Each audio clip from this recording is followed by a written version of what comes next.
বইটা খুলে দেখে তোরে হাবল এসেছে। হ্যাঁ বাবু, তুই পড়াতে বাড়ি চলে এসেছিস? আয় বাবা আয়। হ্যাঁ বাবু বল। মারে কি হয়েছে বাবু, তোর খুব খিদে পেয়েছে বল। মারে এ মা মারে, এটা ছাড়া অন্য কিছু বলার থাকলে বল। এই তোর এমা এমা ছাড়া অন্য কিছু বলার থাকলে বল। ওমা জানা আজকে কি হয়েছে? কি হয়েছে বাবা? আজকে আমি পড়তে গেছিলাম। আরে আমার সোনা বাবাটা।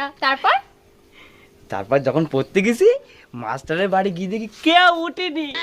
তারপর তারপর গিয়ে দেখি মাস্টার ওর বউরে ধরে ধরে ঘুমিয়ে আছে। আমি বলতে নেই বাবা, তুমি পড়াশোনায় মন দাও। তারপর কি হলো? তারপরে মাস্টারের ঘরের সামনে গেলাম, গিয়ে বললাম